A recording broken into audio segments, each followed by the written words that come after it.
Hey, hello. You have made it. I am Michael Zinn. You are here at the live stream of consciousness. I am here at the live stream of consciousness. One of my most favorite places to be every week. It means it's Thursday. It's February 16th today. I'm just looking at the date. And it's the middle of winter, but it hasn't been too harsh. We had a couple of frigid days last week, but it's been a pretty mild winter. Um, but I'm just making some observations there. But anyway, welcome. It's good to see you guys here at my happy place. I love being here. The live stream of consciousness, if you haven't been here before, is just a place to talk about consciousness and being and I guess sharing ideas about how to make it easier to be and live a happier life.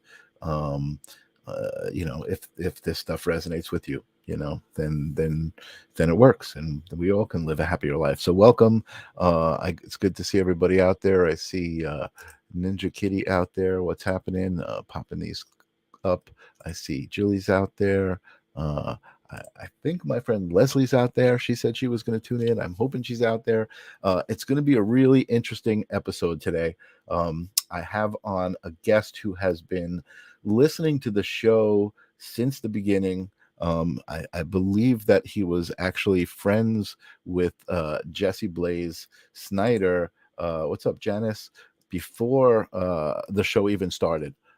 And so when the show started, he was there immediately and quickly became a friend of the show, a friend of mine, and is just has an amazing story himself. So we decided to have him on the show and give him some space to talk about his stuff. And so I guess we'll do that. I'll show you some of the stuff that we did with him over the years, with him here, because I love to go through memories like that with people here. So if you haven't heard his name before, or you don't know who's coming on the show, welcome to the show, Tim Lorenz. What's happening? Or is it Lorenz? It's Lorenz. Okay, Tim Lorenz. What's happening, Tim? Welcome to the show. So much has happened. Tony, you want to say hi real quick? Oh, good to see you. Oh, hello. Good to see you. Hola. How are you? I'm good. How are you doing? It's great to see you, Sonia. She's doing well. She's a little tired. She was working, and today was our. We've been together 3 years now. Oh, awesome! Actually, it was 3 years ago today, and probably in about an hour or so that she had sent a friend request to me on Facebook, and then after that she said, "Oi, mi llamo Sonia," and then it went from there. That's awesome. Well, I definitely want to hear the whole entire story. That's so cool that you know the exact day and time that the Facebook message was sent. And it's so cool to see you guys together. We've been through so much, it seems, over the past couple of years. Kind of watching your whole relationship with Sonia evolve into what it is today. And we will talk about that in a minute, but you know what's coming, don't you? Yes, I do. So one of my favorite things to do is always ask the same question, get a little bit more of the ever expanding answer to what is consciousness? What is consciousness, Tim? To me, it's I know I answered it once before, so this might be a little different than one was what I answered before. It's different from moment to moment.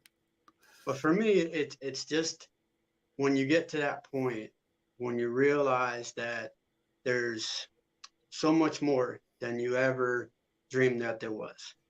And when you open yourself up to the possibilities of anything, then everything is a possibility and nothing's impossible. So when you get to that point, that's when I feel like you're really conscious of everything.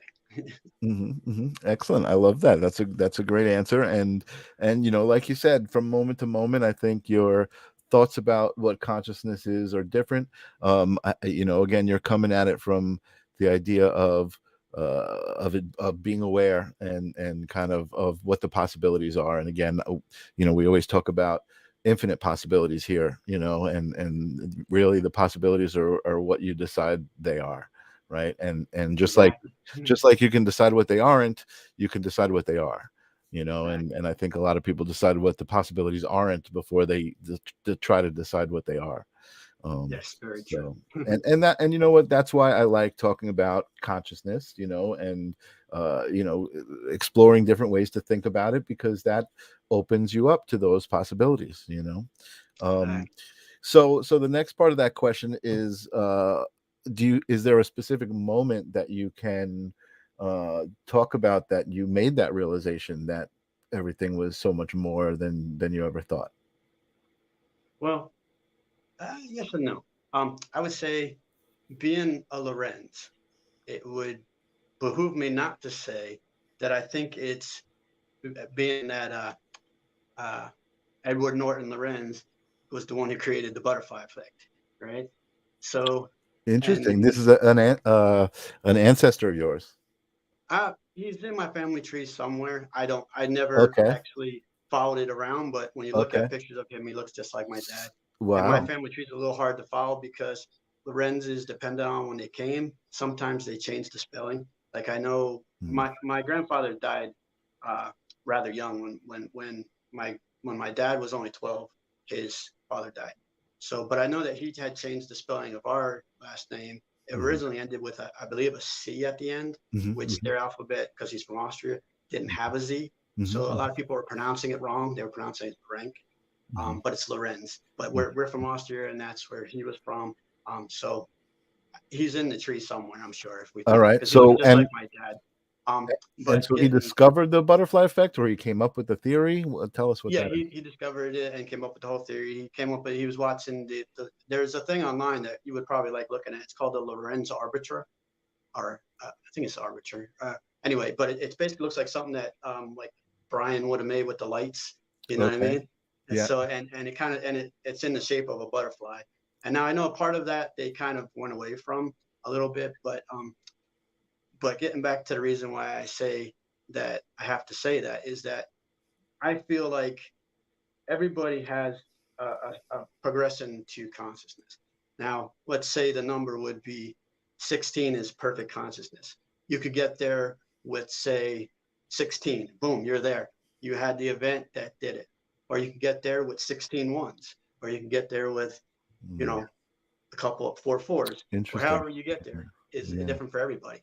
But for me, I think it's not the big things that necessarily always change your consciousness. To me, I think it's those small little butterflies Hmm. that get in Hmm. there and Hmm. they you keep going back to them. It's like because the big ones, you know what they're about, and you know when they hit you, you can't ignore them, you Right. know. Right. But those little ones, when they get in there like an earworm, and Yeah. they get in there and they're going around and around in there, and eventually, like this thing's not adding up to me. So it's kind of like that. I've had a lot of little different things throughout my life that kind of guided me to there. And then ultimately, I would say definitely after, which we'll get into in a little bit, after everything I went through, um, I would say that that's what cemented me and really opened me up to, especially right before, after my marriage was no more. I went through a period there where I really kind of reinvented myself, and Hmm. that's when I really say I opened up my possibilities. Because before that, I wouldn't say I was totally close-minded, but I had a Hmm. certain view. I was very skeptical of a lot of things, Hmm. and Hmm. I've loosened up on that quite a bit, Hmm. Hmm. obviously. Um, Right. Right. but that's where it would start with me. And interesting, one thing I got to say that also about when he described the butterfly effect, Edward Norton Lorenz, he gave a speech back in '72, and the interesting thing that he said was that when a butterfly flaps its wings in Brazil, it creates a tornado in Texas. Now it's almost my situation exactly. My butterfly, he didn't notice, but that's Sania. She was in Brazil, Hmm. and she flapped her wings and created a tornado in my heart in Pennsylvania. So he was a little bit off, but he was almost right. No, but that's cool and very romantic, Tim. Very, very cute. Very Thank you. awesome.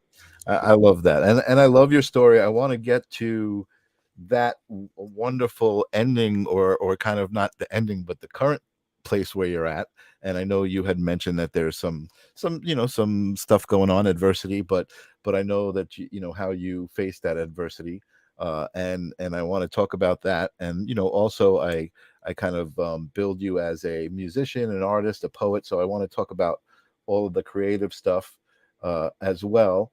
I have a bunch of stuff that I want to share that is more related to your friendship with the show when we did the episode with you and Sonia.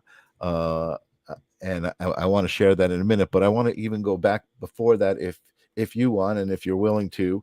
Uh, Talk about the hardships that you through. I know for me, I was particularly amazed when I found out that you uh, were one day told that you had to have your stomach removed, and Yeah. I just couldn't even wrap my head around it. And again, just knowing who you are before I heard that, and your spirit and your energy and your kind of zest for life and positive attitude, I was amazed to hear that that is something you've been through. So tell us how that happened. Tell us what that even means. I mean, I don't think, like I said, I think some people can't even really understand that that's a possibility. Yeah, exactly. Well, one thing I just want to go back to before I forget, you were saying in the beginning whether or not I was friends with Jesse or not. Yeah, I was friends with Jesse from the beginning, and then I came on board. Hmm. So that's how I came on. I just want to Hmm. make sure that I actually, an interesting way that we had met was that he had actually came onto my Twitter, and I actually was friends with him on Facebook, but then he found me later on Twitter, and he messaged me, and he said, for one, he said, you have the coolest bio that I've ever seen. I wrote a bio on there that he really liked. And then he also said, I was looking at some of your poems and stuff, and he said, dude, you can write. And I was like, thanks. And then Wow. that's when he was working on his album and stuff, and he asked me if I could help him with some stuff and write up all his lyrics for him and whatnot. So that's how we started the ball rolling, and then we got to be good friends. And then he needed help with his car, so I came out and helped him with that. Yeah, I So remember that. I yeah, remember that. so and then that's how we kind of came about. But so that was cool. But Yeah, that's great. yeah. So and this so I can really sometimes talk. So if you need to redirect me at any point, or if I said something you want to I'll zero jump in in. on, I'll jump let in me if know. I have to. No, but this Because is sometimes really, I can get off on it a little bit. yeah, that's all But right. This is some space for you to tell your story. I find it interesting, and that's what the live stream is about, connecting people together. You know what I mean? And through their stories and through their energy, and your energy is what made me have you on here. So let's have it. Let's have some okay, of that energy. okay. So now I was wondering, there's a couple of things that I could go back a little further for. They, I'll run through them real quick, but they kind of connect a little bit to where I got to that point of Okay. when I was told. So it didn't seem like I'm going back pretty far, but it connects. But so the main thing was I want to get across was that I was always had a little bit of health issues in some ways.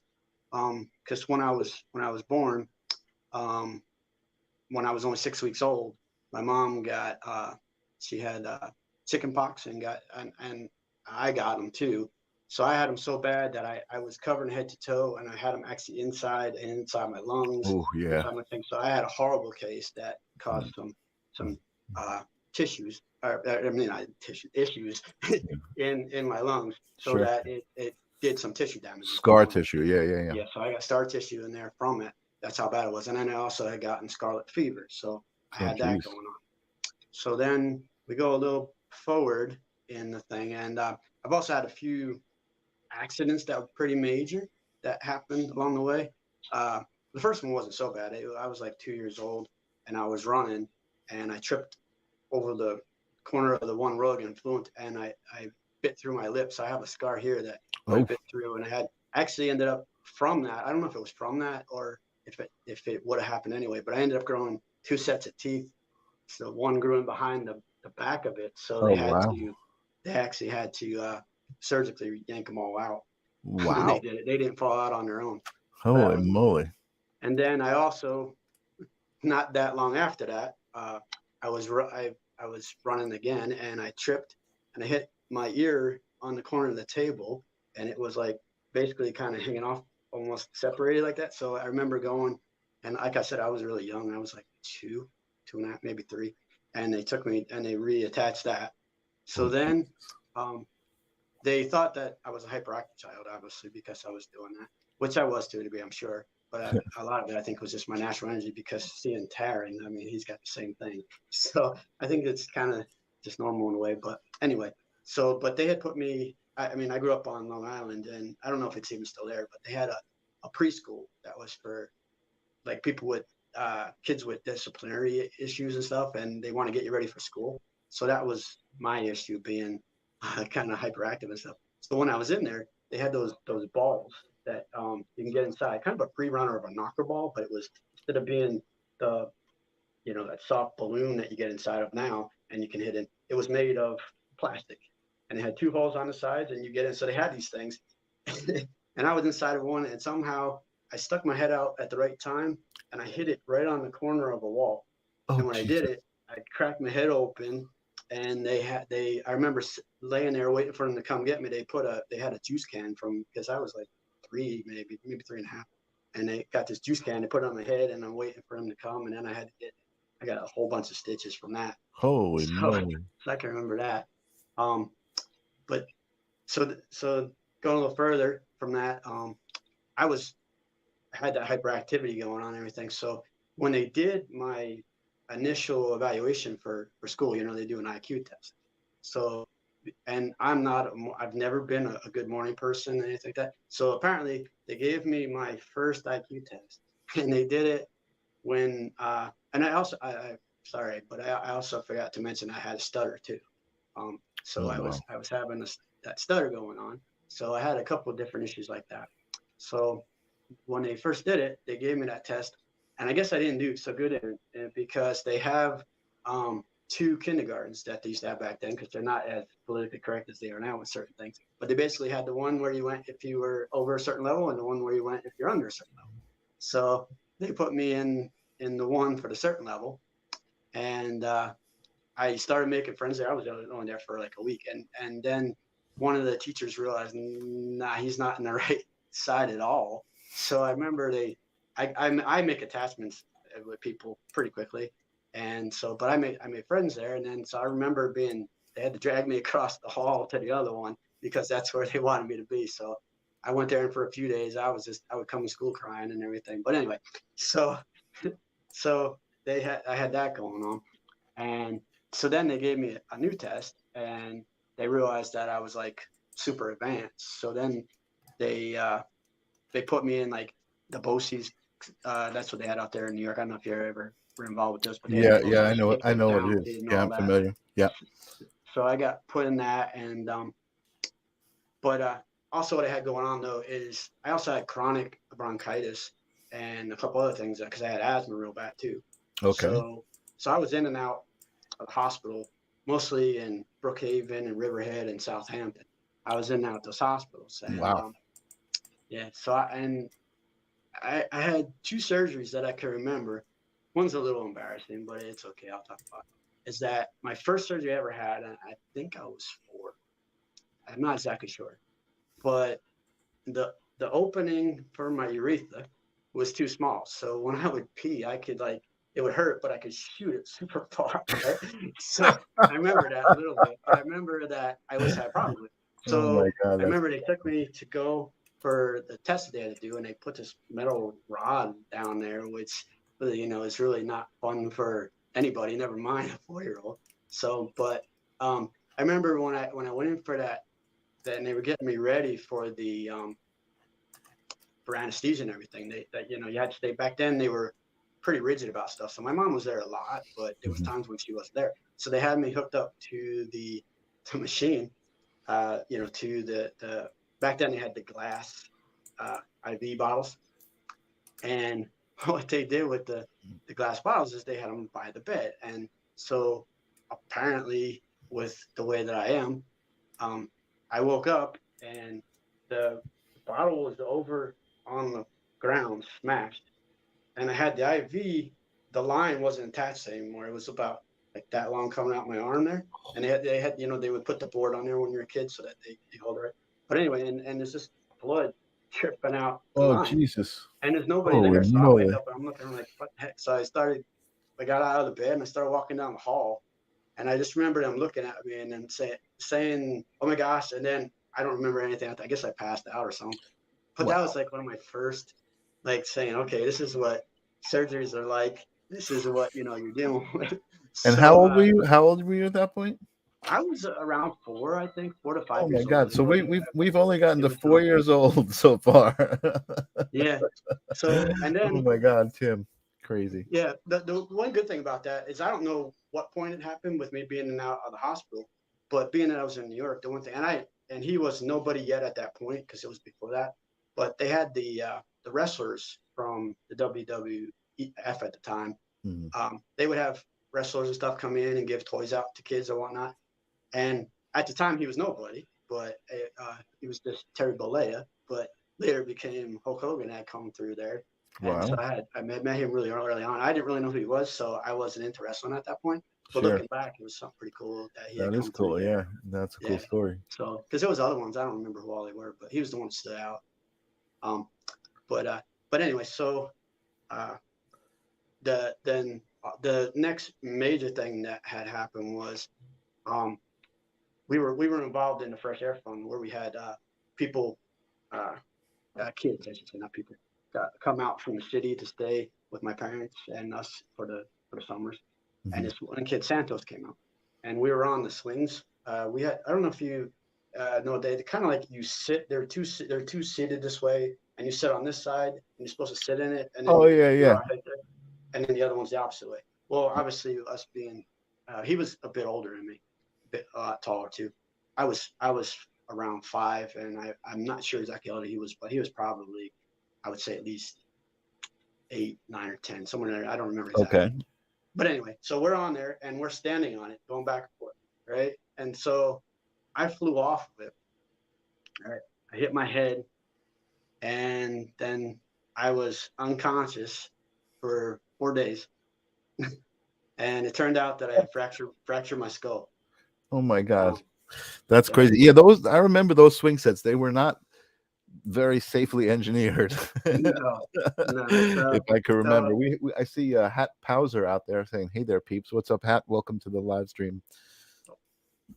uh, yeah, so then that one I won't go into that now because it doesn't really apply to this, but it is something you'd want to hear at some point.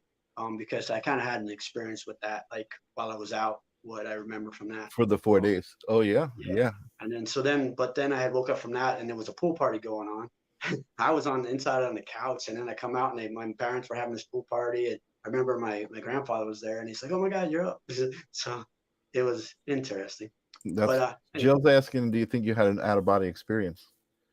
uh, looking back now, yeah, Yeah. um, there was some pretty interesting things with it. I mean, I was at the time, my family was in a certain way with religious things, and we're kind of brought up to think a certain way about those things. So I didn't really think much of it at the time, but I still remember it like I did then.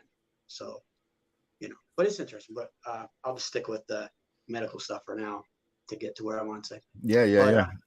What a crazy so journey. I can't even believe it. So yeah, young. You've been through just crazy, like this journey of crazy mishaps before, 5 years old. yeah, there was just a lot that happened. Yeah. Um, but so I had a lot that going on, and I mean, fractured skull at that point is not good for anybody. But so yeah, coming from there, um, so the next one that I would get to is that I had asthma real bad, so they wouldn't let me out to go outside when it was under 50 degrees, and Mm. living on Long Island in the school year for lunch and recess, that's like a big part of the year. So Yeah. I hated that because they would take me in. I would be the only one inside. All the other kids would be outside. So I hated that. So at some point, I don't remember exactly when it was, but I want to say it was probably in the third or fourth grade.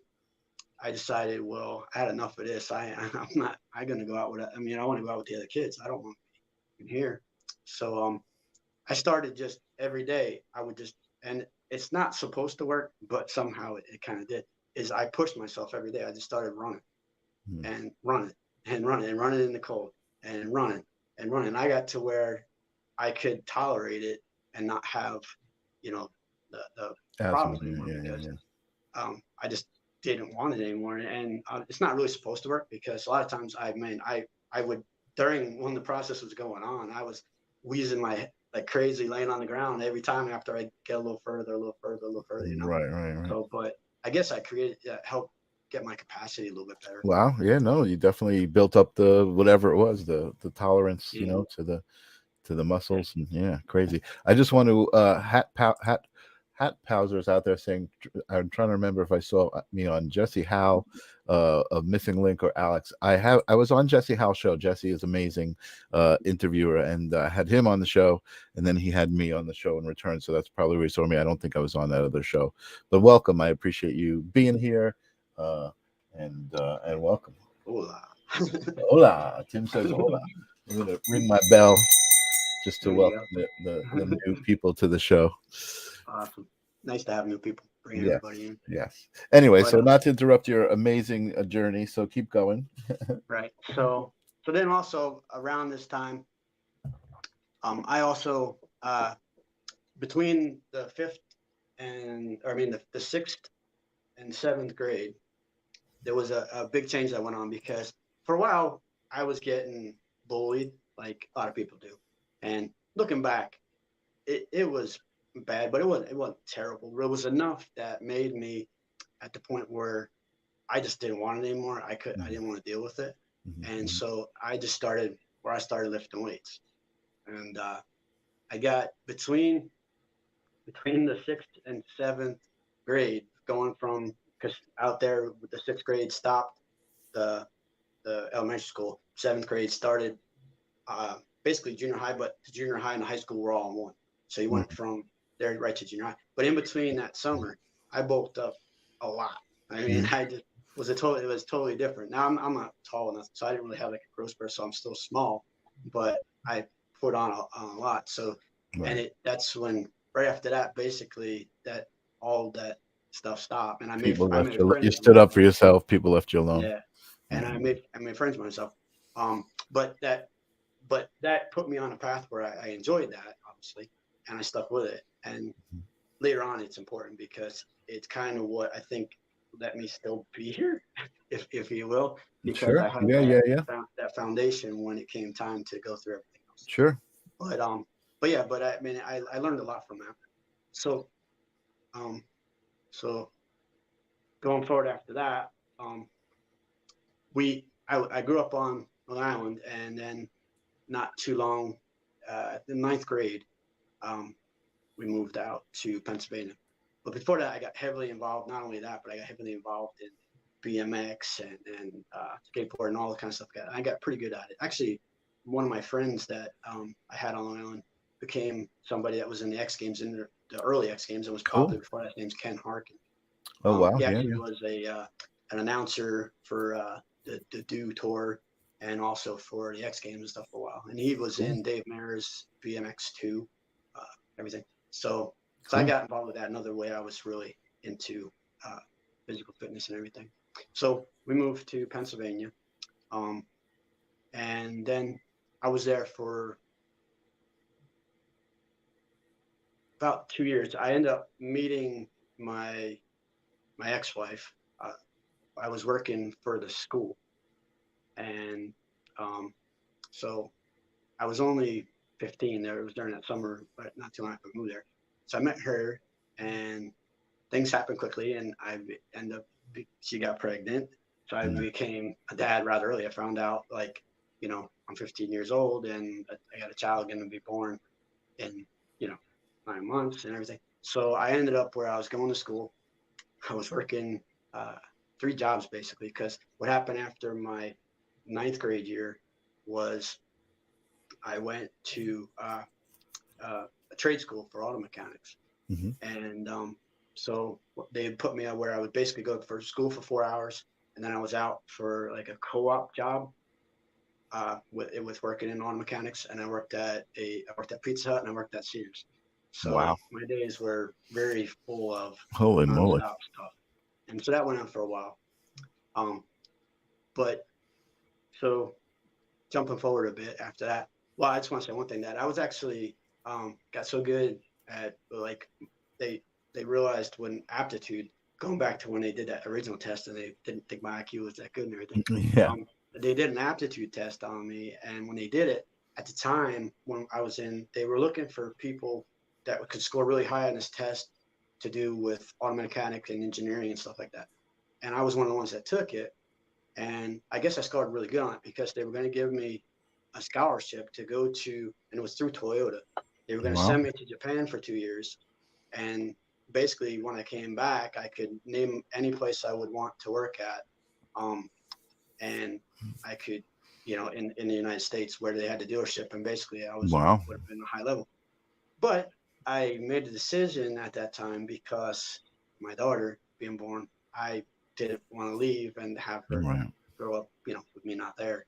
So I made that decision, and it's one I don't regret, but I kind of wonder what would happen. But it's one of those things where you just move on from, but it's Yeah. just something Yeah. because they said Yeah. that I had scored really high. I was one of I don't remember what level it was in the nation, but I had scored Sure. really high. Sure. No, but that's great. So yeah. So, but then going ahead, we moved down from Pennsylvania to North Carolina because my daughter, not my daughter, my grandfather was sick with emphysema, Okay. and he was dying. So we moved down for to be there for that, to try to get to know him more and be there. And also we had my ex-wife.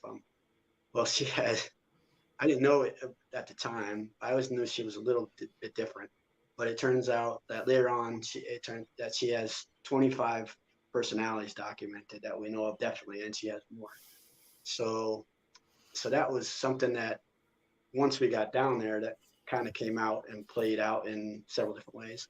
But so, but we were there, and so we had also kind of moved down there for stuff to do with her family, that her past life was what made her that way. So it wasn't good stuff. So Really? anyway, Wow. that's why we went Yeah, down there. I want to go get more into that if you're willing to. We don't have to do it right this second, but I feel that was another thing you talked about with me that I found very interesting about Right. the way she would change physically, her characteristics would change, and that whole story is interesting as well. But continue along your thought process.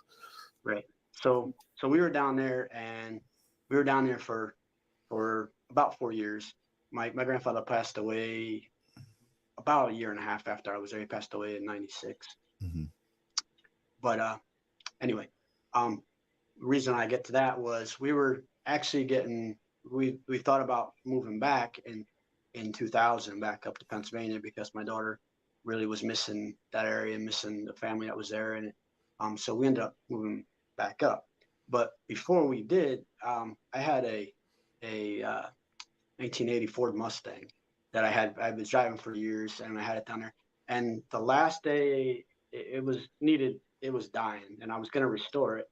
And I was buying a new car at the time, a Neon, and well, new to me anyway. It wasn't brand new, but it was new to me. But anyway, the day that I was supposed to park that car and then go pick it up, stopped at this intersection. All I had to do was like just make a kind of, it wasn't like a real turn. It's kind of like a Y like this, like you can Hmm. go straight or Hmm. you could go off to the side a little bit. So I'm stopped here and waiting because there's a car coming this way. Well, all of a sudden, the next thing I know is I'm getting hit from behind and pushed into that car that came there. So during that accident, the reason I'm bringing that up is because it leads to some other, is that obviously with being hit from behind and forward, that it kind of does a lot to your neck, Hmm. right? Hmm. So, but I at the time I didn't realize that it had done as much damage as it did. But anyway, it's Hmm. because I got out of the car and I was wondering what happened, and I looked, and this lady basically ran into me because she had a dog, an old lady. She had a dog on the seat, and she looked over to look at the dog, and the first thing she asked when she got out, luckily nobody died or anything. But the first thing she asked, she didn't ask anything about me. She didn't ask anything about nothing else. She just asked, "Is her dog okay?" So I was like, that was a little bit annoying. I'm like, look what you just did. Oh my But anyway, God. but from that, I ended up where I had some damage in my neck, um, and from that time, it started where I got nerve damage in these two fingers here. They've been for a long time numb, and Yep. but they've gotten worse now from everything. But at the time, so they've been numb. Right. But That's anyway, that's the C5, C6, right? yes, That's very so common. Yeah, yeah. I have that yeah, too. so basically after that, we moved back to Pennsylvania, and I got a job working at a pizza or not pizza, uh, uh, at a potato chip factory for Wise Potato Chips, the one with the owl. Yeah, yeah. I got a job working there, and working in the factory, and so I was on third shift and everything. But I before that I didn't mention it, but I always did like heavy work in factories and stuff because I worked at a car dealership for a Nissan dealership when I was down in North Carolina, but they were kind of shady, and so we didn't stay there. Actually, my cousin worked there too, and he didn't like what they had to do, so we left that. We Mm. went to work at a furniture factory, and then that's where a really big one that supplies like the army. It supplies like all different stores that have sofas and everything like Right, that. right, right. So anyway, so I've always had physical jobs like that. But anyway, so then was working here. I was working third shift, and I got to a job where basically what I would do is I would pull the orders, and I had a guy that was in the truck, and I would pull them off, and I would throw them on all these different belts, and then he'd load them up in the truck, and then we go to the next truck, and that's what we basically did all night. Um, but I just started getting to where when I was throwing the boxes up and everything, I just got to where I kept getting this pain in my side, and it was like I mean, it felt like somebody was stabbing me in the kidneys and stuff, and then it Well, just got so bad that I couldn't take it after a while, and so I just finally one day I just said, I gotta go get this checked out because I just can't take it anymore. So um, we went to the uh, doctor and everything, and they're doing first they do this X-ray and that X-ray and scans and MRIs and stuff. So they're looking to see if it's a kidney problem, if it's this, if it's that. right. But basically, what it came down to is they did a upper scope, and when they did that in the scope, they when they went through, they basically when they got down to where the esophagus meets the stomach, they had to basically push part of the mass that was there out of the way to get through.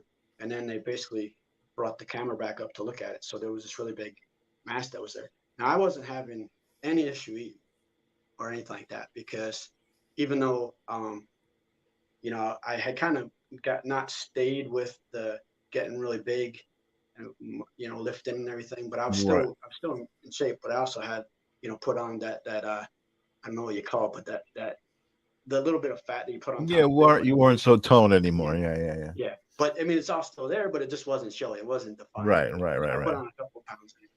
But so anyway, so but I had no problem eating. So and I could put it away with the best of them, if you know what I mean.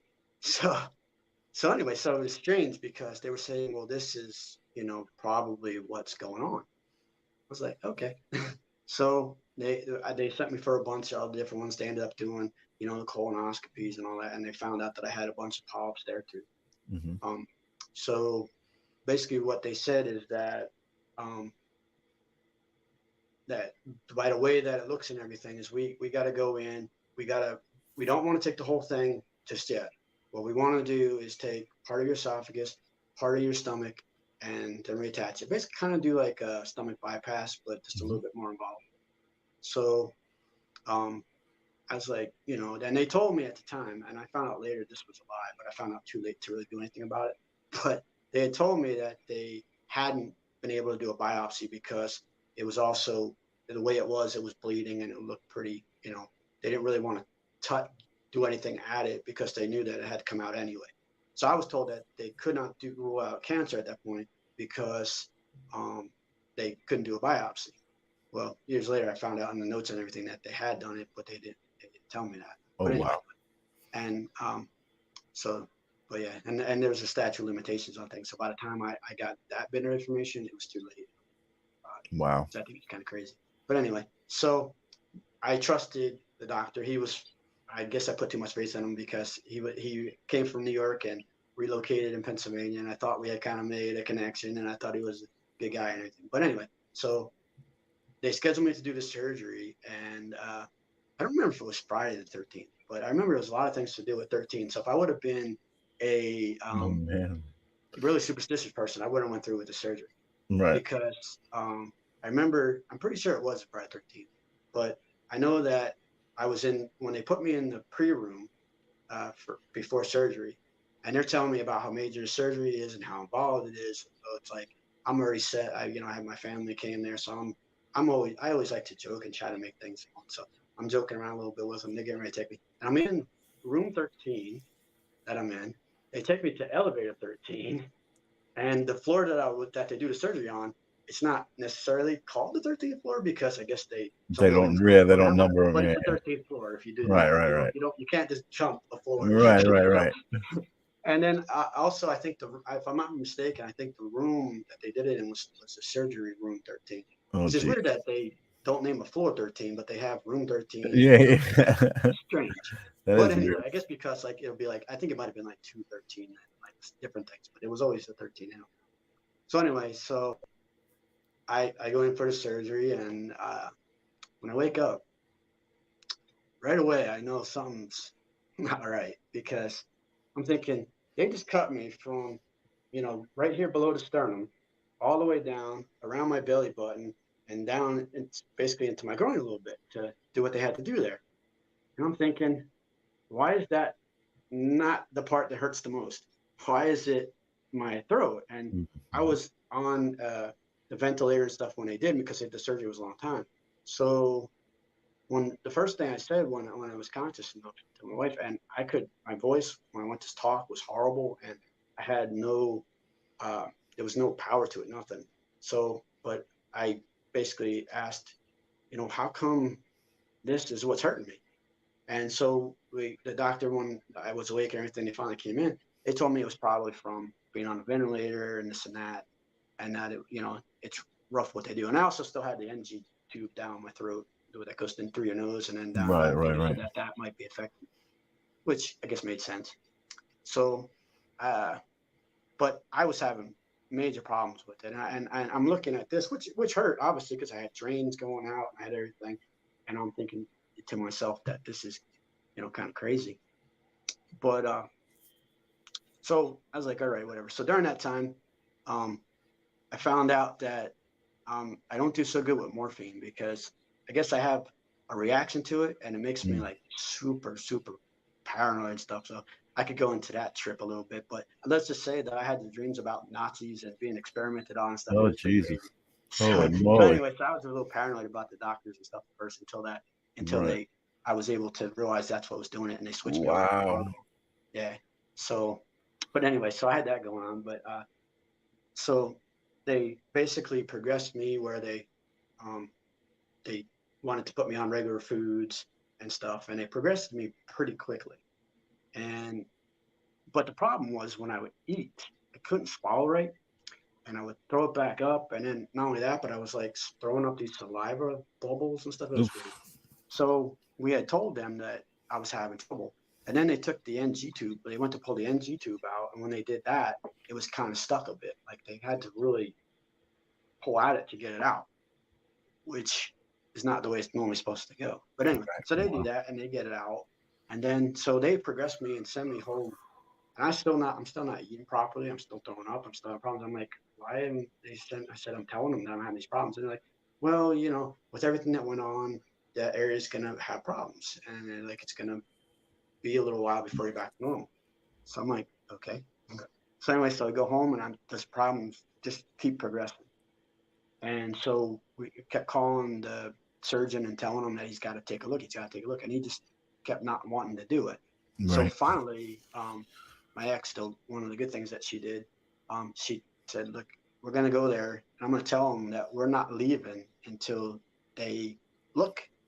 So we go there and we tell him what's going on. And he's still saying, everything I did is perfect. There's no reason to look at it. He said, but from what you're saying and stuff, he says, I think maybe you need to, for the ENT to look at it because, let him look at your throat, let him look at your nose and see what's going on because, maybe there's something with that.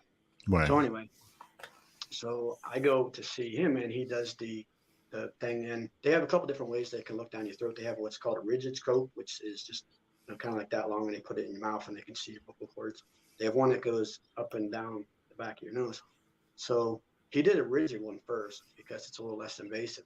And as soon as he did it, it's like, oh, that doesn't look right. So then they got the other one and they went down the nose, and he's looking, he's like, no, that's not good. So he goes out the room and he calls the surgeon and everything and tells him what's going on. Now he thought that what happened was that one of them was dislocated and that the other one, actually, I think he thought that one was dislocated too. I think he thought that both of them dislocated off my vocal cords.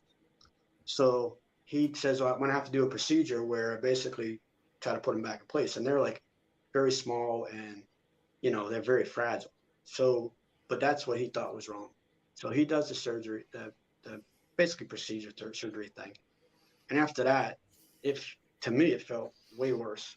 Oh, Jesus. So, and they're like, give it a couple of days for everything to take effect. So basically, it got to a point where I'm like, this is ridiculous. I'm still throwing up these bubbles. I'm not I was down to, before this thing, when I was up to about, between muscle and everything else, I was probably at like 175, 180 somewhere. I don't remember exactly what it was. But at this point, I'm down to like 115 pounds, if that. Holy So I cow. lost, and this is in like within, a month and a half time frame. So it's just like, Wow. bam, which, isn't great for anybody. No.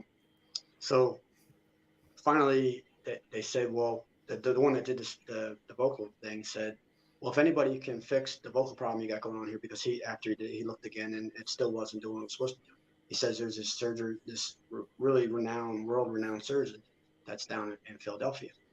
And he said that if he can't fix you, nobody can. So he said he'll find out what's going on. So I go down to see him, and he does some video stroboscopies where they basically put the same thing down the throat, and then they can watch it with the strobe lights. It becomes really slow, and they can watch exactly what. I actually wanted to share these with you. I actually have them at home, but since I'm That's cool. I wanted to show you one or two so you can see what it's like. It's pretty cool. That's cool. But so you can see that on that it wasn't doing right, and he's like, okay, he's like, I see the problem. He says, but I need you to rule out a bunch of other things too. So he's like, I need you to go to get an EMG done on your throat where they stick the EMG needles, same ones like they would do with the numbness here, where they would stick it in Right. nerves and stuff. Because that's horrible because they make you put your neck back and just stab it into that. It was probably, I've had a couple of EMGs done elsewhere, or not EMGs, whatever they call it. But when they do that, and that's the worst one I ever had right there. It hurt like a lot, just to gotta get basically really deep to get to the vagus nerve and everything like that. So they did that, and then I had one of the longest MRI CAT scans that they've ever done at this hospital down there. It was 8 hours. Holy crap. It was terrible. And this is one of the reasons why I brought up things with my neck, because I was already having problems with my neck before this. And I was having trouble with the limited range of motion, like being able to tip my head back. So they want to put me in this thing for 8 hours. No, it's not 8 hours straight. They'll pull you out after 4. Right. Enough. And in between, maybe for a couple minutes for a breather or whatever, but you basically had to be in there like 45 minutes to an hour at a time, definitely. And there was one time I was definitely in there for 2 hours. But anyway, but it was 8 hours total. And so, but they do all that. So they send me to all these different people. When he comes back, he's like, okay, he's like, I can see, I know what's wrong with this now. And he told me, he says, basically what happened is that one of them was dislocated. The other one was fractured, but one was also partially paralyzed, and they also partially paralyzed my vagus nerve. So what was happening, one of the reasons why I was having all problems with throwing up and everything and stuff not going down, was because my peristalsis in my throat, instead of pulling the food down, was actually kind of somewhat working in reverse. So it was pushing everything back up. Holy moly.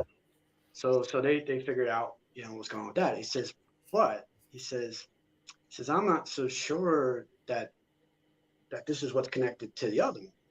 He said, because he says, I'm pretty sure you got something else going on, because he says this would cause certain things. He says, but at the same time, he says, because the one thing that they didn't do was they didn't do another endoscope. So he's like, I need to set you up with somebody here to figure that out, or you could do it back at home if you want to. So we got set up, and when they did it, they found out that on the bottom where the doctor had stitched me back up, there was a stitch there, that was kind of hidden from when you would look at it from the outside. But Mhm. when you would go down in and look at it with the scope, you could see it a lot better. And so it was a stitch that was there, was holding it too narrow. Uh, so it was holding it, so it was a stricture. Mm. So they thought, now at this point, it was several months that had gone by. Um, Now at the moment, forgive me, but I don't remember exactly if I had um, the vocal surgery done first or if I had this other thing done first. I'm not Mhm. sure on that one at the moment, but it doesn't really matter. Right, right, right. But so what they decided they were going to do about that one was they were going to go in, take the stitch out, obviously, and then do a dilatation where they would basically put a balloon in there and they would blow it up like that to stretch it out, and then hopefully it would stay. So they did that on the when they took the stitch out, and they did that.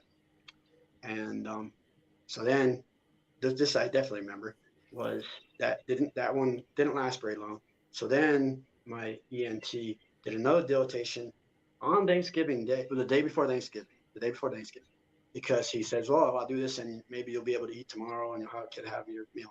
So I did it the day before. Like I think he only did me that day. I don't think he was doing anything else. But anyway, so I did the dilatation, and that one at first seemed like it did okay because I didn't do great, but I did way better than I was doing for a little bit. So Right. anyway, so they do that couple of things, that dilatation, and it lasts maybe 2 weeks, and then it goes back to normal, the way it was, not normal, but what Right. it was doing. Shrinks So down. then the next one was on Christmas Day, Christmas Day, because he didn't he opened the thing up for me to do it that time, and he did it again, and then that lasted like a couple weeks again. So then they said, well, we got to revise the whole surgery. But in between this time, yeah, now I actually did that is the way it progressed. Now that I think about it. So I went down to Philly. The surgeon down there did a procedure where he basically took a bunch of whatever fat that I had left, because I didn't have much at this time, and he took it from my belly and whatever, and he put it in my throat, in the folds, so that way the ones that were fractured and but basically they both had problems, but it would basically act as a cast because you can't put a cast on there so small. Right, right, So right. it would basically act as a cast, and the good thing about it Hold was everything your in place. body would reabsorb it after so long. Right. So it just isolates it. You can't talk. So I couldn't talk for a while. But anyway, Holy moly. so during this time, um, we're getting ready for the surgery, and so we go down to Philly, and for the surgery the day of it, and I was having bunches of problems, but they wanted me to drink this one fluid that like it's supposed to like numb everything and whatever and stuff. I like if I drink that, I'm gonna throw it up now. I said it's not gonna help anything. I said plus there's been a little bit of bleeding and everything, so they're like, well, you need to drink it. So I did it, and exactly what happened did. But then later that they came down, and my actual doctor said, I told him not to give you that. So he was a little frustrated. But anyway, so they revised the whole surgery. So then basically what they did is they took more of the stomach and more of the esophagus and put it together. Mm. So now during this surgery, I'm in Philadelphia at Graduate Hospital, which isn't there anymore. Um, but I didn't do so great during the surgery at all. It was in the wintertime, and they put me uh, into they have basically they have three different tiers that they do. They have like a normal tier, almost like an ICU that's not necessarily the ICU, and then Mhm. they have the one that's ICU. But so I was originally in the ICU one for a while. Then they put me in a room, but I was only there like 4 days afterwards, and I was supposed to be there for about 3 weeks or something. I think it was what the time was supposed to be, 2 or 3 weeks, something like that. Right. But anyway, on the third or fourth day, I end up having a seizure, and I don't I think I had one when I was a kid that I don't remember. I think that, but I don't have at that point. I didn't have any. My brother has epilepsy, but anyway, so I Mm. had this seizure, and then they gave me Ativan and knocked me out. So next thing I know, I think it's same day, a few hours later, but they're talking about sending me home tomorrow. I'm like, send me home tomorrow? It's not supposed to be here for weeks. And like you have been here. I'm like, what are you talking about?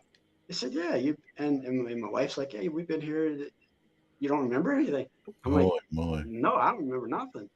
So, and she's like, yeah, you were acting a little strange and everything.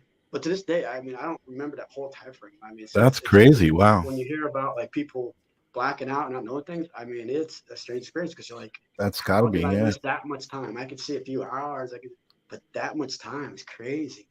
So anyway, um, we went back home, and that surgery maybe lasted 2 months. Where like I was still having the problems, and it was they said give it time to heal up and everything. So Right. for maybe 2 3 months, once it kind of got to as good as it was going to get, at first I thought, oh, it's kind of not so bad. I guess I can deal with it. But then it just got to where my stomach decided that it wasn't going to work at all, and Oh this man. progressed over. Progressed. I had to wait because they can't just do a surgery after surgery. So Mhm. so during this time, I had another local surgery. Um, I don't remember exactly what he did that time, but I ended up having four. But anyway, so I think it was another fat one where they looked at it and they kind of isolated it again, and that got better because for a while I was talking like it was just there was nothing there. I kind of if I did talk, I sounded like Wolfman Jack, so it was just really deep and different. But so basically, while I'm waiting uh to get the neck surgery because they're like, we don't know what to do. But during that time, it got to the point where it basically died. I was throwing up blood all the time and it wasn't emptying Oh properly. God. So they decided they're going to put me on a feeding tube. Basically, well, before the feeding tube, they put me on what they call TPN lipids, and basically I was attached to the IV for 16 hours a day, and so I had a port that they had that actually went into my heart right here, right up right here. Um, and they would draw blood from it and they would hook me up to it for 16 hours a day and get stuff, and it'd be fats and stuff. We had all this stuff delivered to the house, and that was what I was surviving on. I could eat a little bit if they wanted me to, but I still had all the problems. It wasn't Right. staying Right. down. So I'm on that, and but I ended up getting a really bad where I was getting fevers that were coming and going. I just felt absolutely miserable. So one day I passed out. Went in to go to the bathroom, and next thing I know I'm waking up in the hospital, but I guess I passed out, about impaled myself on a plunger by the by the toilet, Oh my goodness. and I ended up going to the hospital. So now, Holy moly. so they call in infectious diseases and all that stuff, and they're trying to figure out what's going on. And so I'm there for running this fever, like 102, 103 back and forth, and they basically never figured it out. So, but anyway, so my surgery was coming up, and they didn't really want to do it, but they didn't have a choice because they want you healthy when they do it. So here I am, throwing up the blood Sure. all the time. Nothing's working. So I go back to Philly and for the surgery, and so beforehand they're doing the pre-op testing and stuff. They did that thing again where they wanted me to. They said you definitely need to drink this stuff this time and blah blah blah. Oh And I my had the same thing. I goodness. threw up. I was throwing up blood all over the place. It was like, what's the point? I don't see it. But anyway, so they then say, okay, well, wait a minute. They said, well, we got to take because you can take. They were taking samples and stuff. Um, when they did it at the other hospital, they never took a sample from like they should have from the actual uh, Hickman catheter is what's called. They Uh-huh. never actually took the sample like they're properly supposed to take. So it turned out that the infection was basically in my heart. Basically, I mean, they couldn't figure out how was it there for so long that I didn't die or have something Holy horrible happen moly. because they Tim, I said can't so they almost weren't going to do the surgery at all because they're like this thing. They said we can't remove it before surgery because if we mess with it, it could end up with really bad consequences. So he said, we wow. actually have to do the surgery with it in, but we're going to run a bunch of, antibiotics and stuff through it, whatever. So it almost made it where I couldn't do surgery. But they did that surgery, and basically I didn't do so well. I ended up coding a bunch of times. I was on life support for almost 2 months. I Holy was moly. there. And then when they put me into a room, they didn't put me into a normal room. They put me into a room like they put for like celebrities and stuff. Because it was interesting because my room was so big. It was like you could normally they would have another one next to you, like a bed for another Right, right, patient right. stuff, but there was like two TVs in there. There was two beds, but there was one for me. There was one for a family member to stay. So, and the difference was, instead of like having to worry about whatever they have in the hospital for food, you could basically call them up at any time, like room service, and they would get you whatever you wanted. Sounds like they But were treating you like so it was royalty. strange Yeah. because I wasn't sure why they did that. Right, But right, right. and I wasn't eating that good anyway. But at the time, my wife ate pretty good, I guess. So Right. but we were there for a long time, and so they that my first surgeon I had, he was going to take that Hickman out, just like pull it out while I was awake. His partner, she was a little bit younger. She's like, we don't need to torture him anymore, so we're just going to put him out and take it out. So they took that out, and then I still had like where I was having the fever for a while, but basically that went away. But when I got done with that, I went back home, and for a little bit, after everything kind of did its job and everything, I started getting where it was okay, but I was still nauseous 24/7. I still was hypermodal, where everything would just go right through me. So like if I ate a salad, it kind of went through me so quick, it came back out kind of the way it went in. As a It, salad. Yeah, yeah, yeah. yeah, it was just Wow. my absorption was horrible. So but anyway, so I did as well as I could, and then I had to have my vocal surgery, because I just wanted to get that out of the way and give my body a chance to really heal up and not put it through trauma for a while. So when I went for that, what they had to do was um, cut me open to be able to put in implants and to medialize everything and bring it together, because with the Right, right, right. paralyzation and everything like that, it was just never gonna come together right. So I go for that surgery, and during the surgery, they wake me up, and what they normally do with stuff is they always have you, to make the vocal cords come, like that. They have you say E, or they have you say like ah, and they like do like different levels, like a low E and a high Right, E. right, right. So anyway, so they wake me up during surgery. Now they didn't tell me they were going to do this. So I wake up and I can see like that light above you with the mirrors and everything. I look up, I could see my throat splayed open basically, Oh, Jesus. and my doctor's there with like a little screwdriver, and I mean he's a little screwdriver, and he invented this little screwdriver, and he invented a bunch of things for my surgery, but it was called the saddle off screwdriver. So anyway, but anyway, he says, okay, now say E, and of course when you're under, you do basically anything they tell you to do.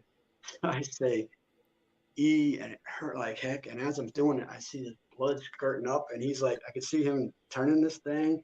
Oh I'm my like, oh God. man, I was so mad. And anyway, so then he does it a couple of times, and then I was out. Now you would think that I would probably forget that, I wouldn't remember it. No, when I woke up, I was so mad at him. And now after the surgery, I'm not allowed to talk for like 2 months. So, but the first thing after he comes over, you can tell I'm pissed off, and it's like, what's the matter? So, and I had a pen and paper and everything, so I said, why didn't you tell me? And he didn't even have to ask, what didn't I tell you? He's like, well, would you have come if I told you? He's like, it would have been nice to know. I still would have done it, but it would have been nice to know you'd wake me up in the middle of surgery. Because of all my surgeries, when you're out, you don't know what's going on. Yeah, So it's yeah. only You when you wake wake up up and that it's you. done. Right, right. This one was during the surgery, and I was painful. That's But crazy. That's crazy. so after that, I had 2 months where I couldn't talk, and then slowly got back to normal. But after that, like nothing ever got back to normal, or was supposed to get, because Right. um, during this time, I still was getting the scopes, and they were finding more polyps in my esophagus and then in my colon. So they put me in a study. It's interestingly named the funny polyp study. Jeez. So, and it's out of the Cleveland Clinic. So they put me into the Cleveland Clinic, and then they came back that I have a genetic deficiency or disorder, that's called HHT, hereditary hemorrhagic telangiectasias, which basically is a malformations that can be in the veins and stuff that can be in different areas of your body, and it causes also these little telangiectasias. So anyway, so I had them in my lungs. They found out that I have them on my brain, and Holy moly! that was why I had that seizure, in Right. addition to my absorption being way out of whack. So then they also found out that I had that when they did that they checked my heart better because I was also having dumping syndrome symptoms. But then Mhm. it started, which is where a lot of people get it after they have bypass surgery and stuff, where since your stuff isn't empty right when it hits your like into your stomach or past it into the small intestines, it like kind of freaks out a little bit and it races your heart rate and does a couple other things. So they Right. said that would go away. Mine never has, but so I was dealing with that. But they found out that I have a pericardial cyst that they found out when they did that. So, but anyway, so that disease is hereditary. Um, but because my dad actually had a couple feet of his small intestines removed Wow. before I was born. Wow, So, Tim, I want to interrupt you. I don't mean okay, to go. dishonor this amazing adventure story. You have had me so engaged for the last hour listening to how this all went down, and we haven't even really gotten to the point where your stomach was removed completely. Um, but I do want to also address. I had some. Julie was saying so much, and she hadn't even heard the whole thing yet, and she said so much. I'm glad you made it through. How are you now? So I do want to jump ahead in a minute to that, but I do want to ask you some questions about this. But also, I know Randy, my friend Randy, is out there, and we didn't even get to talk about this either. He's saying, serious question. Did your ex-wife with 25 documented personalities allow you to be married to all of the different personas? Now, I know that's a good question because I think we've talked about that.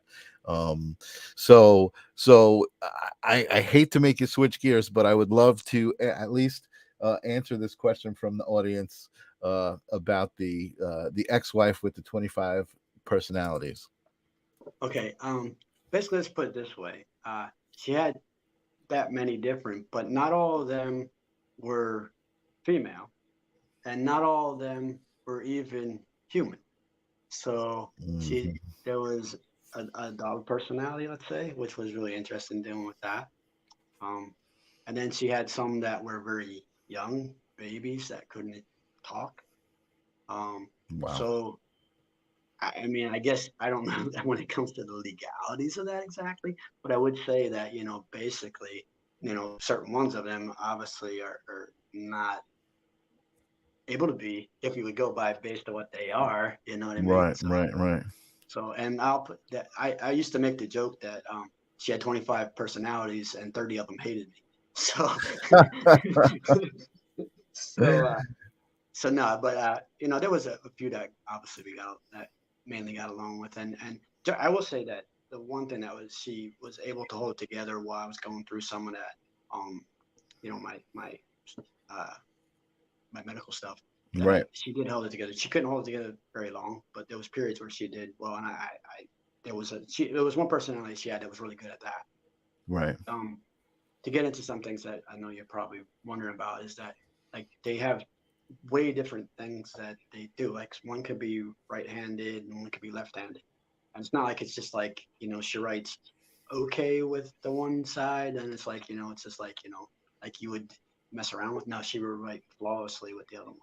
And then it was Wow. like some of them would wear glasses, some of them wouldn't need glasses, some of them had diabetes, and some of them didn't. There was times like when she would be having these really bad sugar lows and then need certain medications, but then it would weight correct and wrong different if she would switch because this other one's didn't need. So there was just like so many different things, like so many different in the mannerisms, so many. But those are the things that really shocked me when like to have diabetes and not have diabetes are in the same body. That's amazing. I mean, So I remember when you were telling me that story. I mean, I don't really know much about the whole diagnosis, right, and what it can mean, but it sounds incredibly like it sounds like a testament to humanity and all of the spirituality stuff that we talk to, because it sounds like she's going from personality to personality. How often would that be? I mean, did you have to deal with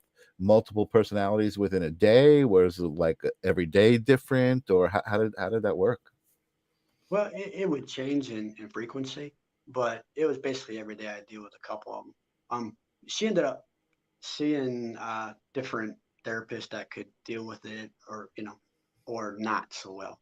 So when she was with one that was, because they wanted to do the whole idea of integration and stuff like that, and What is that? I'm not co-consciousness. familiar what that is. Yeah, integration is where they basically you try to take the one that's more dominant and primary, Hmm.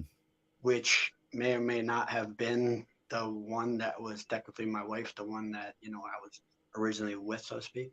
Hmm. Um, Hmm. but they wanted to try to basically where those, and then they basically work out a system where they're still there, but they're not. They realize that they're not necessarily needed.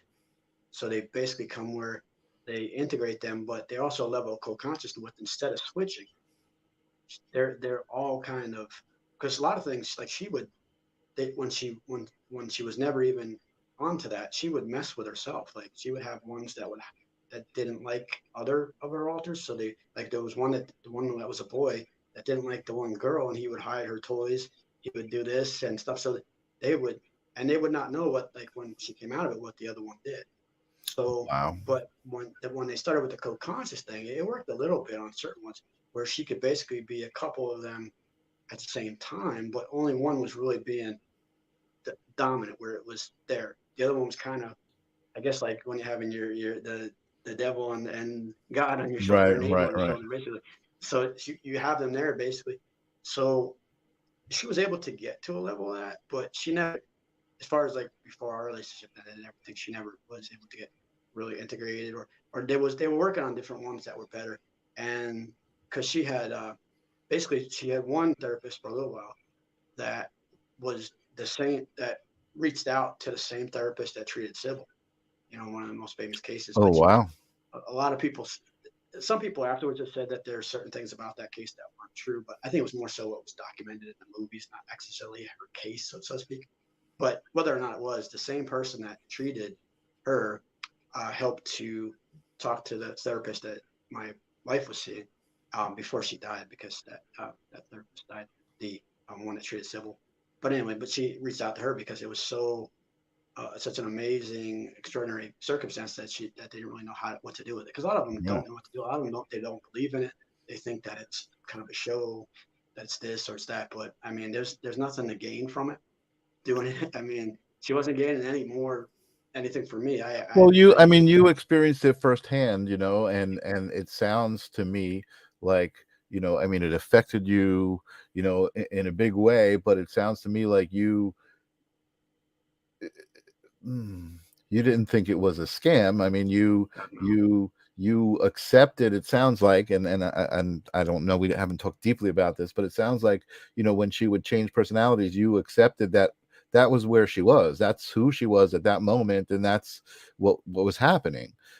Yeah, I mean, it's interesting, as somebody who didn't experience it, to hear, there were personalities that were, babies or not even human, and I mean, I can't imagine what the behavior was like during those moments that you had to kind of deal with, whether would it suddenly happen in public, or was this a very private thing? I yeah, mean, again, there's so many questions, Tim. It's like, yeah, yeah.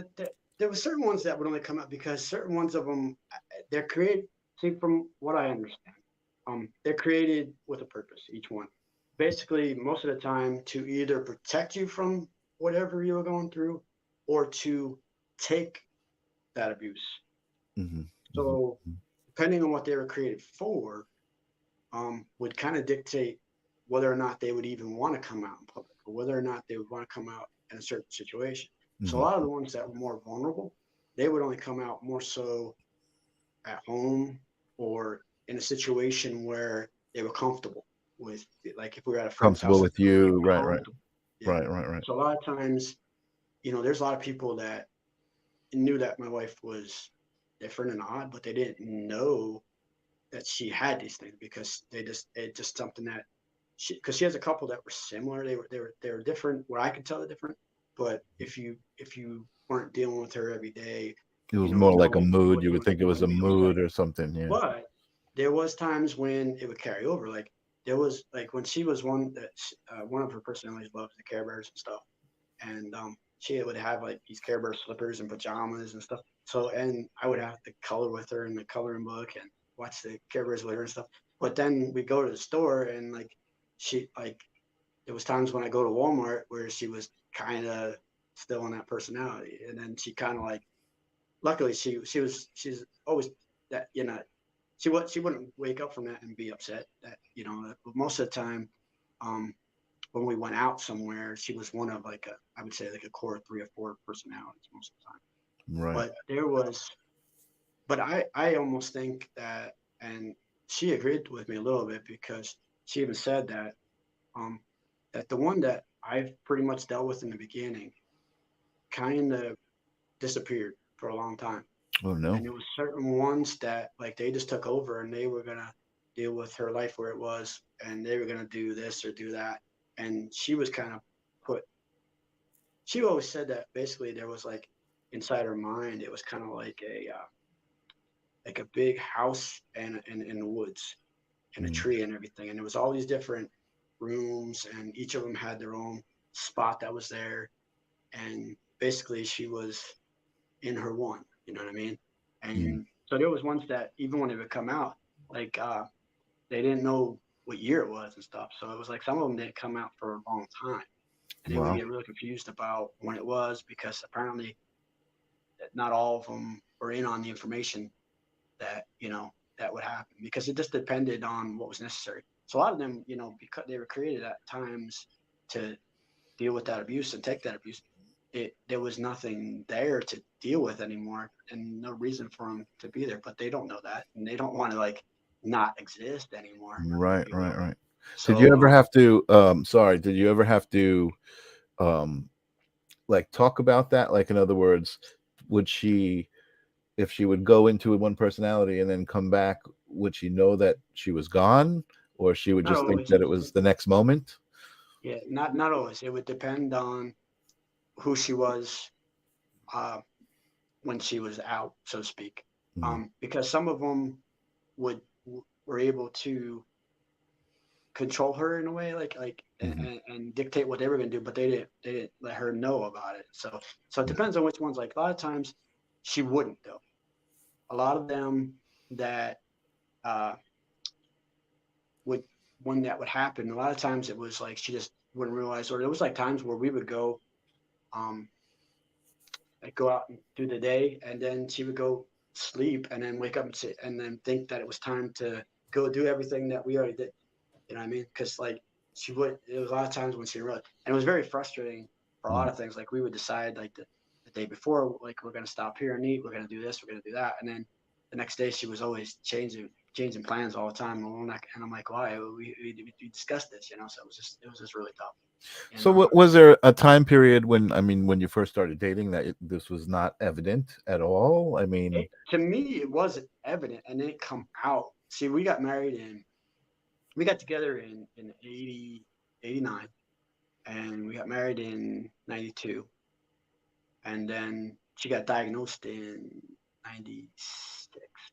But in that time, you know I thought that she had issues. I knew that she was abused in the past. I knew that she had mhm. problems. So I thought she was just, for lack of a better term, like a normal level of crazy, if you will. I don't Right, want to right, like right. use the No, I word, but you know understand what what I you're mean. saying. She was Um, wounded. You kind of like yeah, a lot of people are. It's unfortunate that a lot of people have been in abusive situations. It's not uncommon, and I think that a lot of us um recognize that in other people and can be sympathetic when we feel like, okay, this is a symptom of abuse, or this is a result of abuse, when someone's behaving a certain way. right. I mean, but this sounds like it started to get really obviously extreme. You tell me that there were some personalities that were uh, not human, like maybe a dog or something. That's it. And I mean, I'm just imagining a woman, making dog sounds and kind of acting very, very peculiar. and I can't imagine what that must feel like being in a relationship with I that person. I was strange, especially first time I experienced it, because I at first I kind of thought she was joking because she came to me on her hands and knees with a bowl in her mouth and just going like this with the bowl, and I'm like, what? And then I realized she wanted water, so I got water and she's slurping it out on the Oh my bowl on the god. floor, and so it was very interesting. I mean, luckily that didn't happen super often, but there was times where that's what it was, and it was like Wow. full blown. I mean, it wasn't just like a partial, like that's why I kind of think, if it would have been an act, she would have had to been like the best actress in the damn world, because and for no gain, you know what I mean, and Right. just to mess with me, I guess, but it wouldn't have been worth it. But Right. and it was like there was times when I was like I would get a little frustrated with it, and there was times when it was like I just felt so bad for her, and everything. So it was like I don't know, dealing with it was rough because I just didn't know every day what to deal with, and I'm dealing with all my own issues, obviously. So Mhm. it was strange, and Mhm. but yeah, it was when it because there was uh ones who didn't like me at all, and they like That's and that crazy. was rough when you go through a thing where you're having a day that's going okay, and all of a sudden there was like this stupidness going on that was like crazy, and then of course they had things where they would act out and stuff, and I didn't always I like some of them I could deal with, and I knew how to talk to them, and I knew what to tell them, Right. make them kind Right. of relax. But there's ones that their whole idea is that they're there and to protect, and I'm a guy. She don't need me around because all that Wow. kind of stuff, and especially Wow. when it's a male uh, Personality. Yeah. personality. It's like That's crazy. they Uh, so it's, Ninja Kitty was said this earlier. I just want to give her some props. She says, "Does anyone remember the story of Sybil?"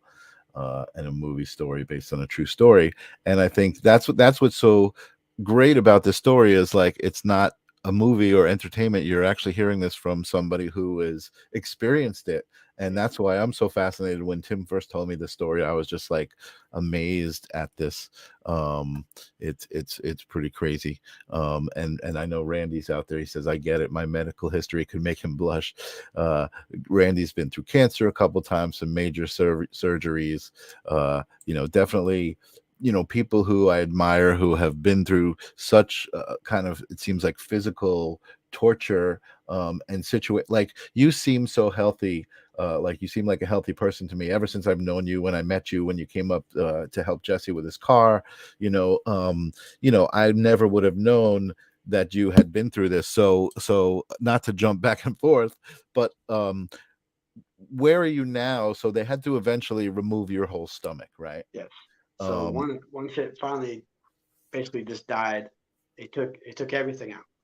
And so once they did that, it led to quite a few other problems that I hadn't had before, where I basically developed a seizure disorder that was worse because of going through all that time with, um, first of all, I have the telangiectasias and stuff on my brain. They found out that I have frontal lobe atrophy. I ended up having a stroke, my first one in 2005. oh Jesus. So that was kind of crazy because I was with family and we were there and we were playing a board game.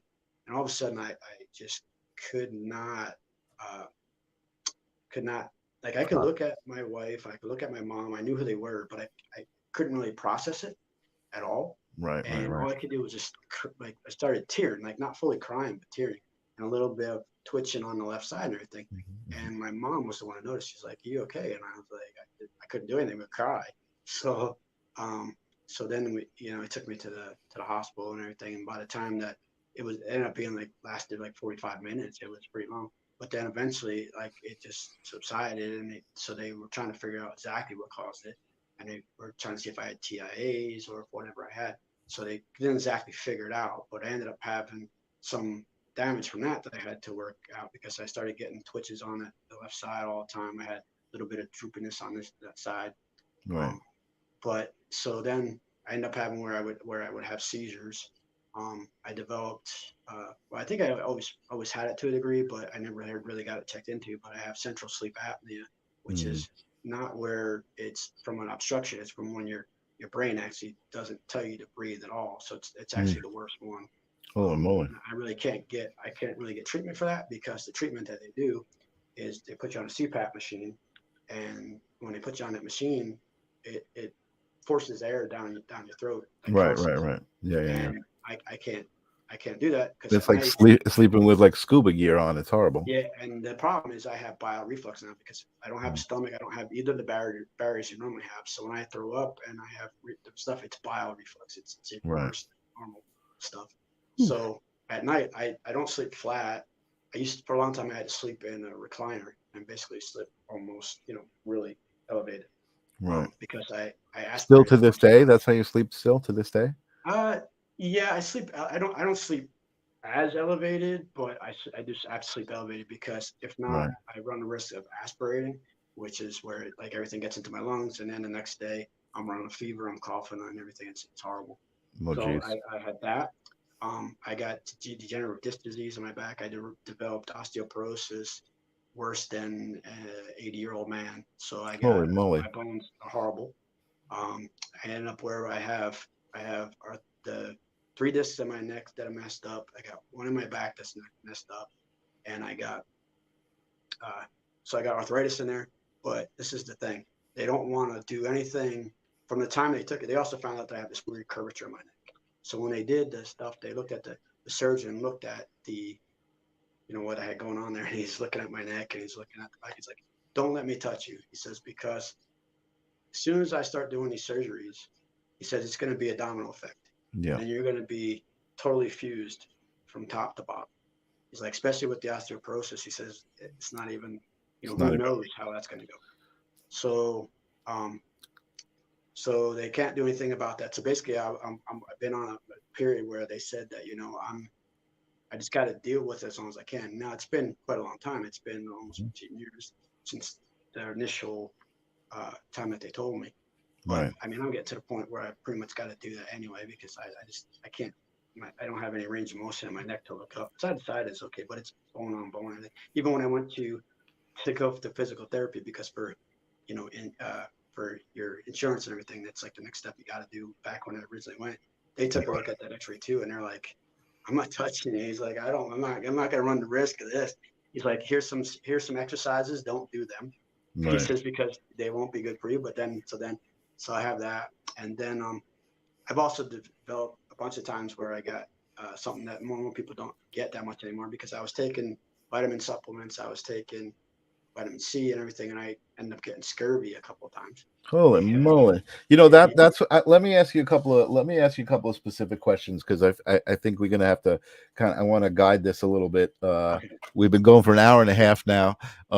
So living with no stomach, right? I mean, as far as like a lay person understands, your stomach is where when you eat food, it gets digested, it gets processed, and then distributed throughout your body. So the first question is how does that process happen when you don't have a stomach? How do you eat? Are you only eating foods that are already kind of semi-processed, or well, let's put it this way. My case is strange in this too.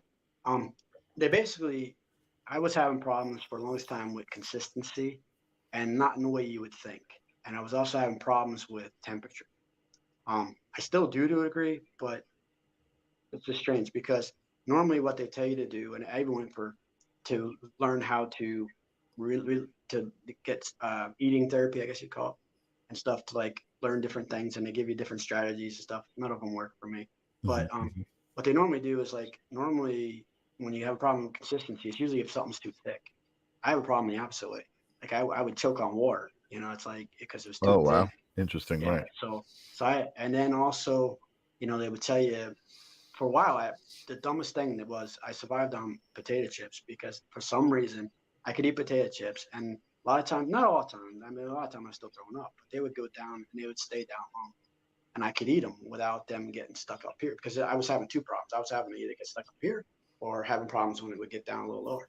Okay. Um, so so I, so I lived on that for a while. But what I do now, basically, it's because I had to learn to live with like I was nauseous 24/7 all day every day, and I was on basically what they give you for having cancer, which is why can't I think of it? Zofran. Hmm. So I was on Zofran, I was getting that, and it still wasn't even helping. Wow. So I had to, over time, learn to live at that level that, because like right now I'm nauseous, but like normally it would be a problem, but I had to learn to live with it. So it's like I don't I don't notice it unless I think about it, like really think about it. But Mm-hmm. but what I do now is, because I have problems, still have problems. Like if it's basically like I'd say like a 60-40 chance that when I eat that I'm gonna have a problem with, where either it's gonna get stuck here for a while and I just got to deal with it, or I'm gonna end up throwing it up. And then basically I eat, because I was on after my last surgery, I was on the feeding tube, a different one that went into my right into my small intestine, and I Hmm. absolutely hated it. Hmm. Hated it so bad because it just, I don't know, it's just a weird feeling, and it's worse than eating, and I was even more nauseous than if I just ate the normal, even though Oh I was wow. throwing up a lot more. So I Jeez. made a deal with my doctor at that point that as long as I stayed above a certain weight, I wasn't going to go on to that Right. ever again. But when I Right. eat now, I eat very small meals. I eat a lot of times during the day. I haven't found anything that's consistent. Like every time I eat it, it goes great. But I had a problem with soda for the longest time and carbonated stuff, but that's kind of gone away, where I can do okay with it one time and not okay another time. Same Right. thing with like just about everything. There's no consistency to it. So I just eat a lot all day, every day. I try to And eat. can I you, don't eat. you can still enjoy food, like the taste of it, right? And Yeah, like chewing yeah, it and swallowing, like I mean, I guess swallowing it kind of hurts, but yeah, experiencing the food as far as like having yeah, different tastes and things like that. yeah. For a while there, like Cool. I got into like for a while back before uh, my marriage kind of went to crap. For a little while, I got to where I was basically getting into cooking and stuff, because if I'm going to eat 2-3 bites, I'm going to make sure they're going to be the best 2-3 bites that I'm going to eat. You know what I mean? Because Right, it's right, like right. there's no sense in eating crappy food and feeling You know how it crappy. goes. Right, right, right, Yeah. right. So, but so basically, it's just a battle. Every single day is a battle, because I just have. I mean, there's so much other stuff that we haven't even touched on that I have to do, because I got it. Yeah, yeah, But yeah. There's your story is so phenomenal, and again, so it's I didn't even think that it was gonna go. You know, we didn't even really get halfway through. I don't think. So let me just kind of guide this questions that I think maybe people are curious about. Um, is first of all, how long did the marriage last with this ex who had 25 personalities? well, believe it or not, it lasted almost 25 years. Holy moly! Yeah. And Okay. this, and the thing was, when it went kaput, I was actually, it was a bad time for it to go kaput, because it was in February. So this is strange because we're in February now, but it was on February 11th. I remember all these things that she left. But it was a bad time because I had just had, because I still have that juvenile polyposis and everything. So I grew polyps everywhere. I would grow them. I had nasal surgery. I had everything. But anyway, I had some that they had to take out in my throat and in my colon and stuff. And the ones in my throat, they thought were definitely cancerous. So we were waiting for the results from that. We were planning, believe it or not, we were planning a party for our 25th, obviously. And I forget, there was a couple other things at the time that, so when she left, I was kind of just thrown for a loop. I mean, I couldn't say that I couldn't expect it at all, but Mhm. I wasn't ready for it. But so it lasted 25 years. Wow, that's pretty nuts. Um, and so, I mean, I didn't know you. I heard all of that after the fact. You know, like you said, when I met you, you actually came up. Jesse was staying here with me. He was having problems with his car, and you came up to help him fix his car. And that was really noble and awesome. And I don't remember where you might have been at that point in your relationship with Sonia. But At that point, it was just starting, because it was kind of funny. We ended up having these problems with translators once in a while, because obviously she speaks Portuguese and I speak English. Well, I hope I speak English. But yeah, no, anyway, you speak well. well, thank you. Um, so, But but let me actually before you go, let me before you go on, let me just get viewers updated that may not have seen you on the show before. Um, and you did talk about it earlier that Sonia had sent you a message on Facebook to just say hello. I guess there was a mutual friend or somebody involved, yeah, and It, That was it, right? I mean, it just took off yeah, from that what it message. is it's my sister-in-law actually is Hmm. from Brazil. My brother married a Brazilian. Um, Actually, it was kind of interesting because his marriage went to crap at the same time, like a little bit after mine. But anyway, he had met a Brazilian girl, Hmm. Hmm. and but she was here in the States, so Okay. they were dating. And what happened was that I went there uh, on actually it was on the 14th that I was over staying at my brother's because it was on the weekend that year. So I was staying the night playing with my nephews and stuff. And for some reason, my sister-in-law, her name is Adriana, she was looking at me strange, and she was just looking at me, and I was like, okay, she's looking at me. Anyway, so I didn't expect anything of it. So I went home on the 16th, and I was there playing kind of late. I was there till like 11, 12 o'clock at night, I think it was Hmm. exact. I don't remember exact time, but I'm pretty sure it was like I left there like 11:30 because when I got back home, I got a message and it was a friend request, and it was some from Sonia Magalhaes. And I'm like, I already kind of knew who she was slightly, only because I'd seen her picture. Hmm. And what it was, I actually had, because my sister-in-law had, uh, was going through fighting breast cancer. So in order to show support for her, I shaved my head, which I always had long hair. I had real long hair, everything, and I still had it at the time. And so, but I had shaved it, and I had seen when she put up, my sister-in-law put up a video and stuff and whatnot, and Sonia had commented on it and had said that, that was, uh, beautiful video, blah, blah, blah. Anyway, and I had seen her picture there, and I was at my best friend I've had for 40 years from Long Island. I was at his house, and his brother-in-law was there, and I seen her picture, and for some reason, I just told him, I said, I had this feeling, and it was just strange because I've never had this about anybody or anything. When I looked at a picture, I said, we're going to be together at some point. I said, I don't know why. I said, I get this feeling, and this was That's awesome. this was in June, so this was a few months before. But anyway, so she had sent me, and I looked at it, but it was like 12 o'clock at night. And I saw the friend request. I'm like, because I've gotten a couple other people through my that had contacted me just to be friends. Right, right, So I didn't really think nothing of it. So I get the friend request, and then so I'm like, and I put it down. I'm getting ready to go to bed. I'm getting into my, because like I said, I sleep in a recliner, so I'm getting ready to sleep in a recliner, and boom, like that. It was like, hi, and it was Oi. My name's Sunita. And I was like, oh, Oi. And then she's like, I'm a friend of Adriana's. I said, yeah, I've seen your picture. And then it just flew from there. But it was interesting because she had really wanted to talk to me, I guess, because uh, she's a nurse at the hospital. And at that point, they were still doing their time frame ahead here. So hmm, it was actually 3 hours ahead at the time. Like right now, I'm 2 hours ahead of you guys, but right. it was 3 hours ahead at that point. So here she is talking to me, and it's like 3 in the morning, and then she's got to go to work in the morning to go to, at the surgery. Or at that point, she was working in the ICU. So she stayed on long enough. We talked for maybe, I don't know, 20 minutes. She says, well, I really got to go to bed, but I hope you want to talk to me tomorrow. So I was like, yeah. So then and just from there, it just progressed really quickly. Because Yep. she was married before too. Right. Married and ended badly.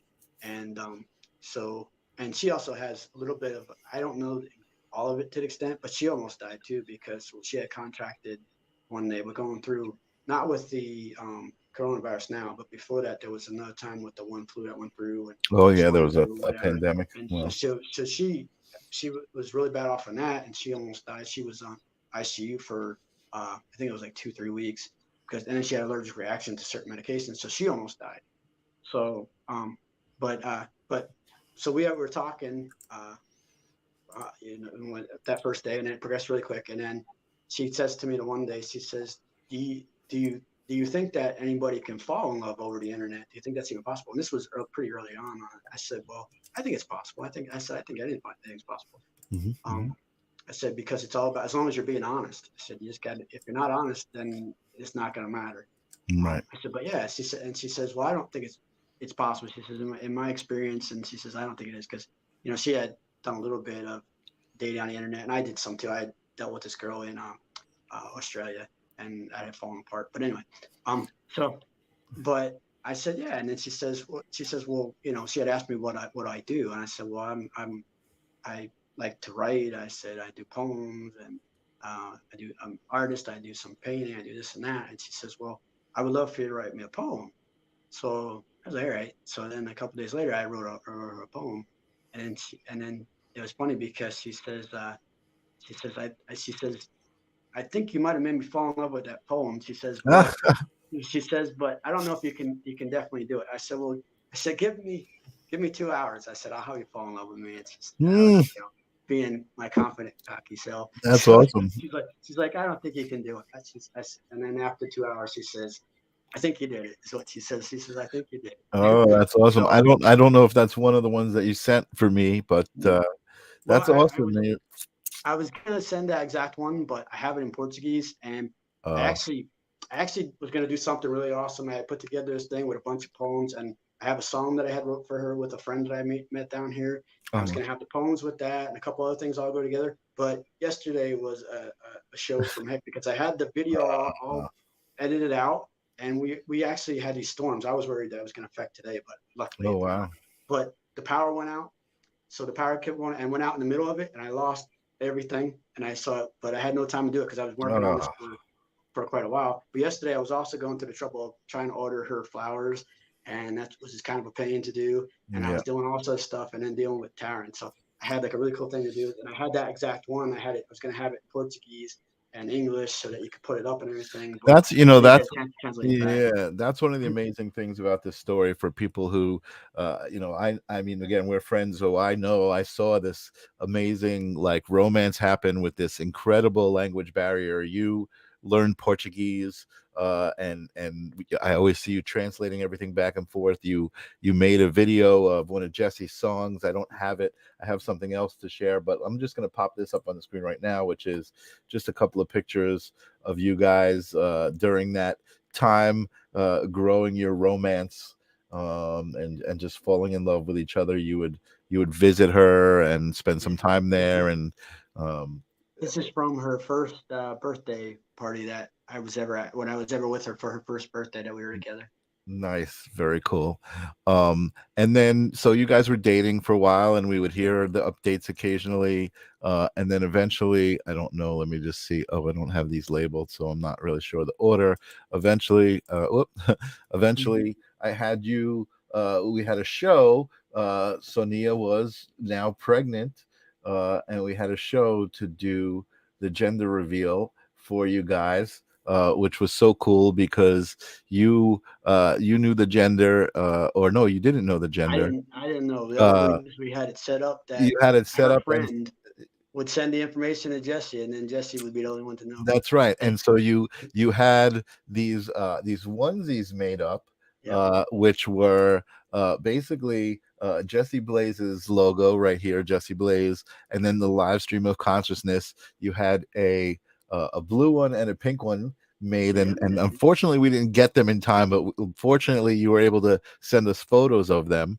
Yeah. So we had these photos of them, and we did the gender reveal. Hold on a second. That was the photo that I used for the thing there. And then I remember I screwed up because I used this like random wheel thing to spin, and just to pretend that that might be what the gender was going to be, and it turned out wrong. uh, but I did create this to do the gender reveal. So we're gonna reveal the gender. We're gonna go through this again, and this was a little video.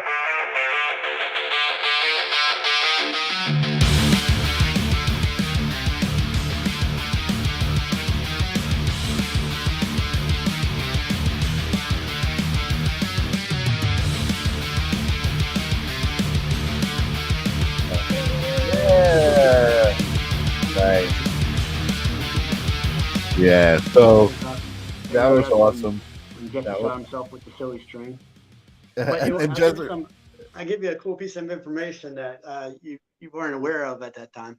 Um, I was in the background, like watching that, and my cell phone for some reason. You said you had asked us if we wanted to use that metal music, or that you had a different one. You said, and I yeah, said that Shania wants to use the the metal. metal one. Yeah, And what happened was right when you started doing the countdown, my phone like it messed up a little bit. And I was like, I'm trying to listen.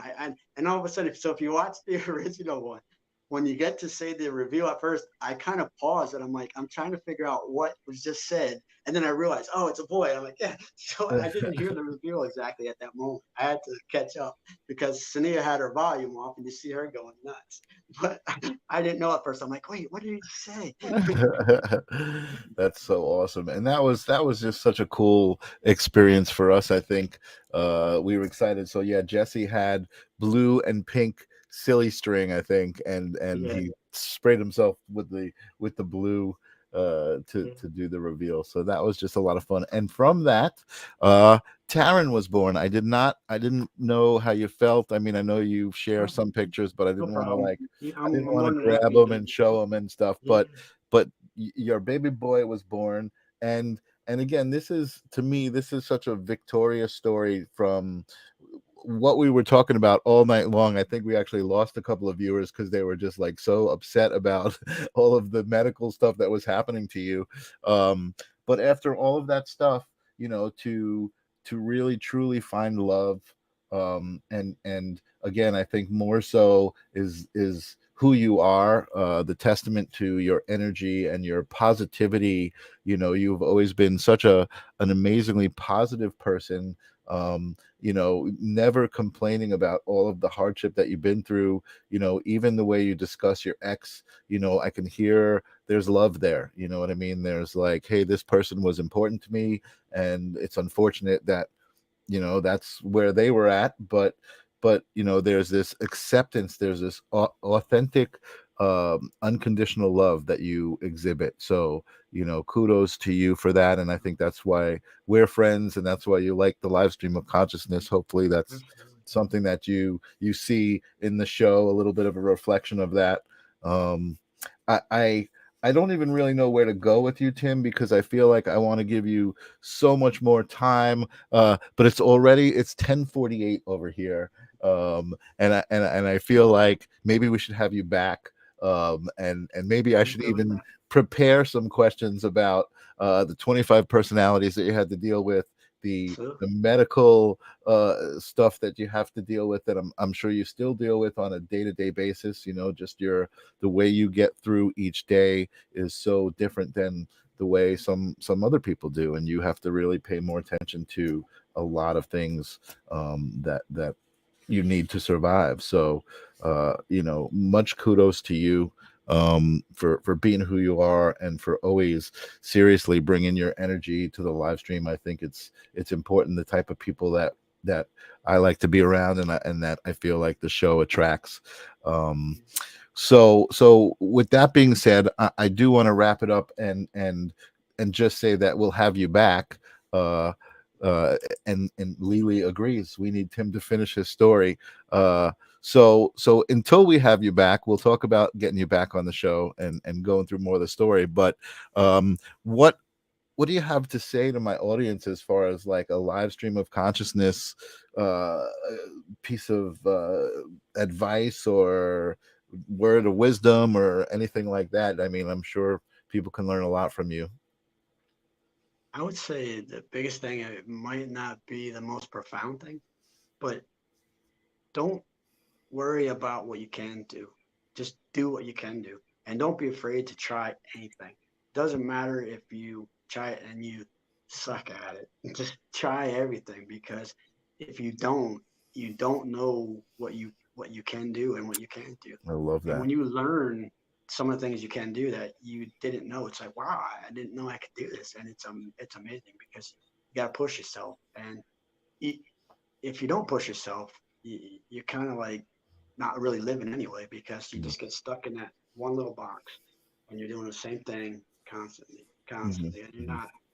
There's no challenge. There's no nothing new. There's nothing exciting. There's just nothing that you're putting out into the world that you can say, this is what I'm contributing, because like Mm-hmm. everybody wants to say everybody's special. I think that's true to a degree, but if you don't do anything special, then how special are you?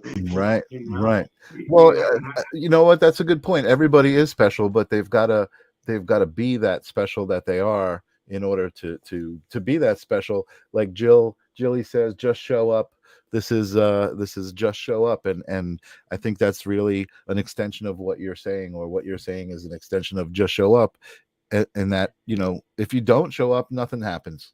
You know what I mean? But if you Exactly. do show up, not only are you bringing yourself to that situation, but then the magic will happen. And that's also, a philosophy that I feel like I wish people would think about. And that is, when you go into a situation, no matter what that situation is, go with the attitude of, what can I bring with me into this situation, not what am I going to get out of this situation.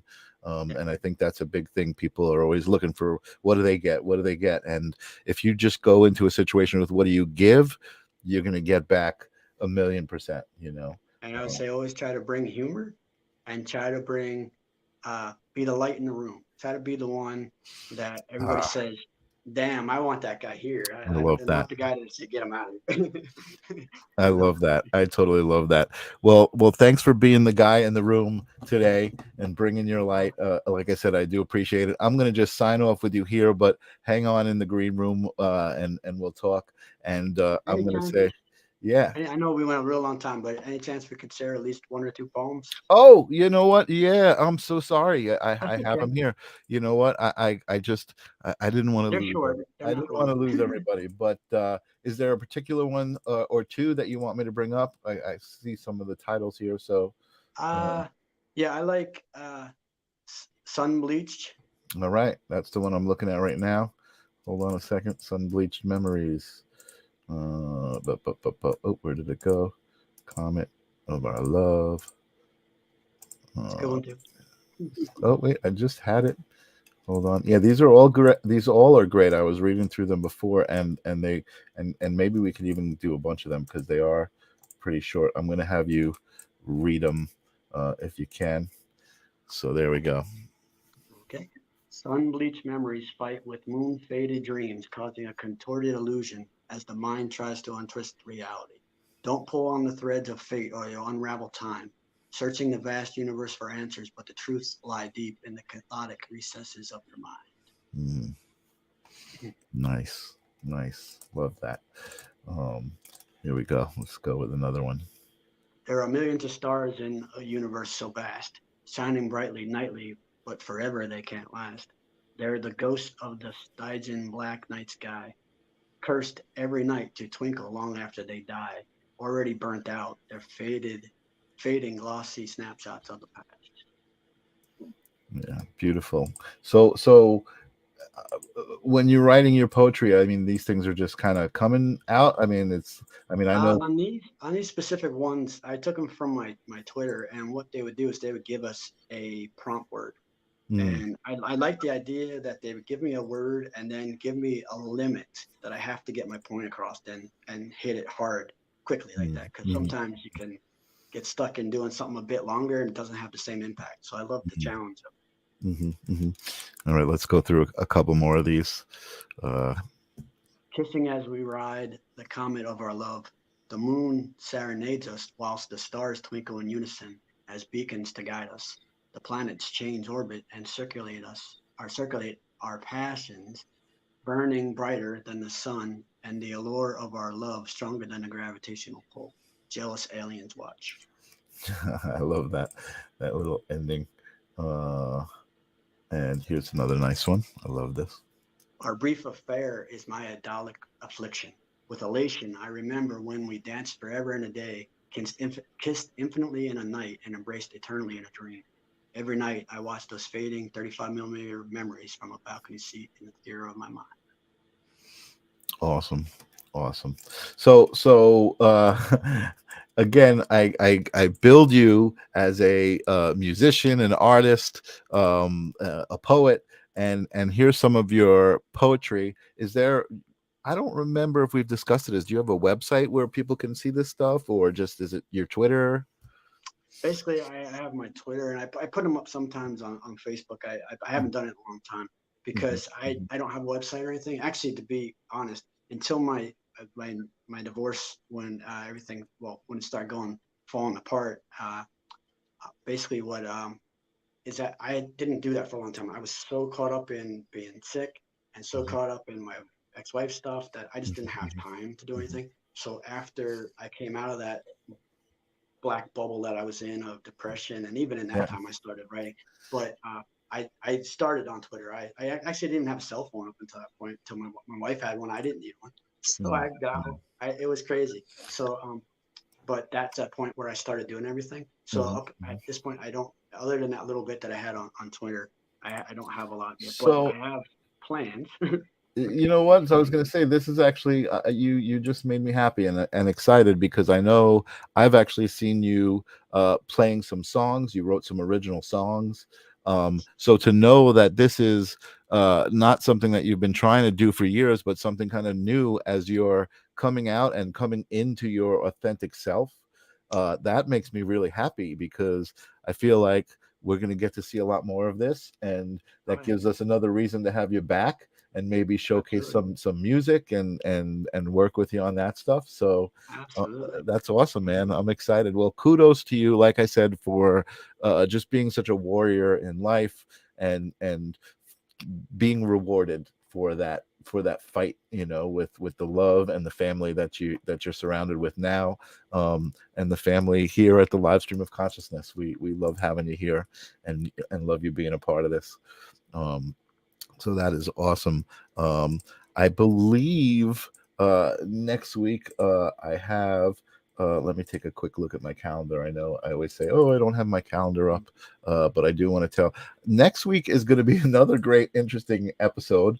I actually have uh, my dentist coming on. Oh, His wow. name is Joe Morris, and he became my dentist through a weekend. I guess a weekend workshop that I went to that was like a spiritual workshop, and we did a lot of all these spiritual exercises. And I ended up being put in a hotel room with him because it was in New Jersey, and we became friends. And then he became my dentist, and Wow. he's really big into like Tony Robbins and a lot of the self help gurus, and so he's got a lot of great insight. So he's going to be on the show next week. I'm looking forward to that. I will see everybody next week. Tim, we will see you here again soon. Like I said, hang out after Okay. the outro, and we'll say goodbye. Proper. Until next week, folks. Peace. Well, no, James.